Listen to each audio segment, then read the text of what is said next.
Sa araw na 'to, i-upload natin si Opa Dilliot ko, yung aking masipag mga itlog. Alright, so ano pa inaantay nyo guys? Taka na, let's go!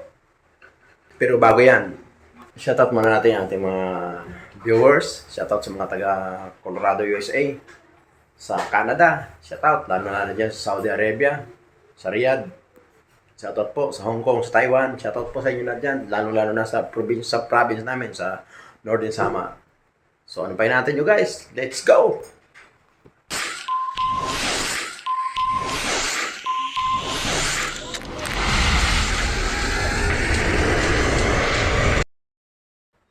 So ayun, what's up guys? Tako! Ayan na, bababa na siya. Yung ating Opa Dilliot.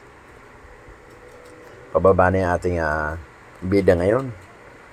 Ayan, tingnan nyo guys kung anong ginagawa. Ayan. Bali guys ito, iniwan ko yung camera na to para itinutok natin sa kanya. Para malaman natin kung bakit kailangan siya lagyan ng tangkay ng malunggay. Kasi bukod dun sa lagi mo nilalagay na gulay araw-araw, kailangan maglagay ka rin ng tangkay ng malunggay o kaya sanga. Pwede rin kung meron kayong ng nyug, yung pinaka palwa kung tawagin sa Samar. Palwa, ibig sabihin yung dahon ng saging, dahon ng nyug, yung pinaka aalisin mo yung mga dahon na yun, yung pinaka tangkay niya guys. Yun din babalatan mo, ilalagay bundilya. Sariwa. Kasi kinukutkot nila yan, ilalagay nila ron sa kanilang nest box. Hindi pwede puro gulay lang, puro gulay. Kailangan maglalagay ka rin ng mga ganyan, yung kinukutkot nila. Kasi mahilig sila magkukutkot Babalatan nila guys, lalagay nila doon sa nest box. Saka iikutin nila, pag medyo tuyo na, iikutin nila, gagawin nilang pinakapugad nila. Doon sila mangingitlog.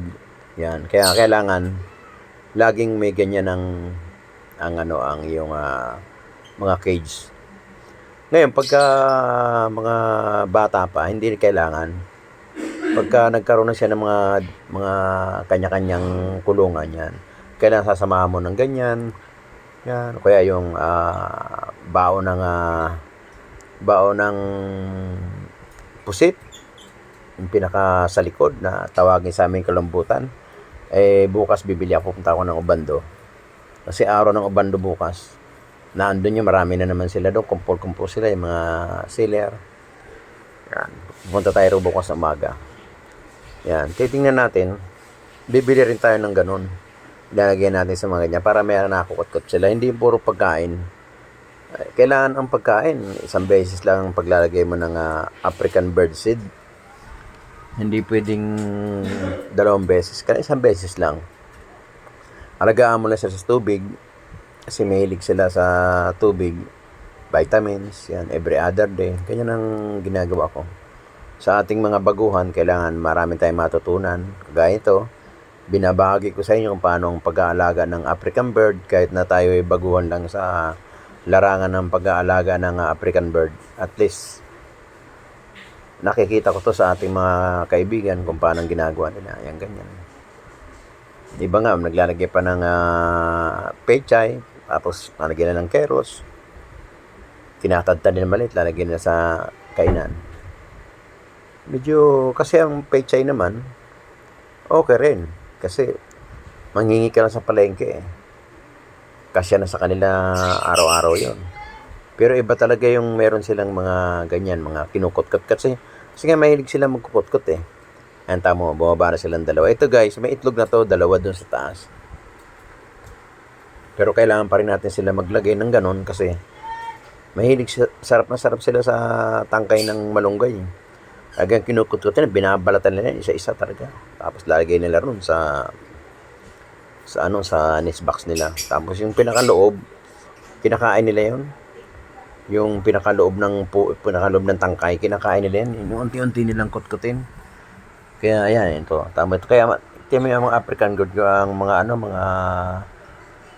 malulusog sila kasi Hindi ko sila pinabayaan ng gulay. Bukod sa gulay, tangkay ng malunggay, maghahanap pa talaga kung saan meron. Hindi mapakali pag wala silang ganyan. Although may nabibili sa mga pet shop, kaya lang pag bumili ka sa pet shop kasi, hindi siya sariwa. Hindi kagaya nung maghahanap ka talaga. Yan. Sariwa siya. Gusto nila yung sariwa talaga eh. Ayaw nila ng luma na tangkay na malunggay. Tapos, inom sila ng tubig, tapos kakain sila ng konting African birdseed, tapos diretso na sila nun sa taas, sa kanilang nest box. Ayan. Ganyan lang ang halos araw-araw na ginawa ng ating may kapalaging ganyan. Pagkatapos silang kumain, akit na sila ron sa kanilang nest box, tapos bababa uli, kukot-kutin nila yung mga tangkay na malunggay, tapos iaakit nila ron sa taas. Ganyan ang gagawin nila araw-araw. Minuto, nag-aakit sila ng tangkay ng malunggay. Kaya kailangan lagi kang merong naka-reserba na reserba na ng malunggay. So ayan guys nagkaroon kayo ng konting kaalaman sa pag-aalaga ng African bird. Tapos kailangan lagi malinis yung kanilang cage. Ako kasi tuwing makalawang araw tinatanggal ko yung dumi nila, nililinis ko ron, nilalagay ko doon sa basurahan. So gawalis ako para iwas din ipis, iwas daga. Kasi pag nakita ng mga daga yan, nagkalat yung pinupuntahan nila. Ang daga naman kasi at saka ipis, pag walang makakain, umaalis sila, hindi sila nagpumirme. Pag hanggat kasi may nakikitang kainan, meron silang makakot-kot, meron silang makakain, pumirme yung mga daga ipis dyan tuwing gabi. Kaya hindi ko pinapatayin sila ng ilaw. Dahil ko silang binibisita. Sana nga yung iba kong alaga, sana magkaroon na ng itlog para dumami na sila. At makagawa na tayo ng fly cage. Gagawa tayo nun kasi lahat ng mga inakay nila doon natin lalagay sa fly cage para maging malusog yung mga anak. Sa ngayon, medyo antay-antay lang tayo. Dadagdagan natin to guys. Kaya lang medyo kapos tayo ng budget ngayon. Kaya yun, tatsaga lang natin. Hopefully, baka next year, dumami na to. Tapos dagdag ng mga inahin, mga breeder para i-upgrade natin yung ating pag-breed. Sa sunod, bibili tayo ng mga medyo mamahalin na para magkaroon tayo ng magandang lahi ng African bird. Sa ngayon tayo pinag-aaralan natin kung ano talaga ang mas maganda sa kanila. Kumukuha tayo ng mga technique kung paano pag-aalaga ng African bird, kakatel, tsaka baji. Yan ang ating ngayon na ginagawa. Tapos lagi natin tinututukan sila kung paano yung pang araw-araw nilang buhay, kung anong oras sila gutom, anong oras sila bumababa. Yes, dalawa na yung nabalatan niya. Meron pa tayong dalawa rito. Ayan, nakita niyo. Ayan. So, binabalatan nila guys, nilalagay nila ron. Kita mo to. Ayan. Ayan, kita mo yan. Sinasalpak nila ito lahat. Ito mahina ito eh.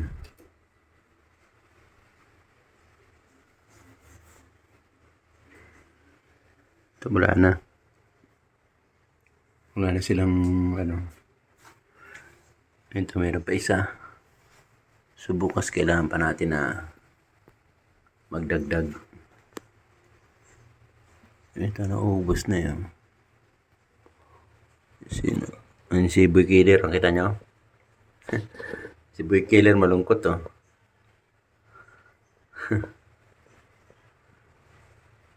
Bakit Boy Killer? Tahimik si Bear Killer. Si Anang Batong Bakal na ando sa pugad eh. Yan. So ito, bali meron pa siyang dalawa. Ayan pa isa, tsaka nito isa. Ayan, dalawa pa. Dalawa pa yung tangkay niya. Ito, matakaw sa tangkay ito eh. Talagang nilalagay nila ron para yung maprotektahan nila yung kanilang itlog.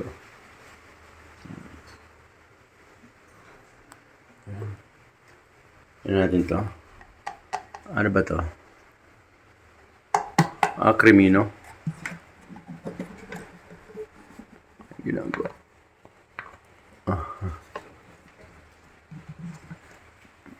Ano sila sa tangka? Ang dalawa. O pala yung green.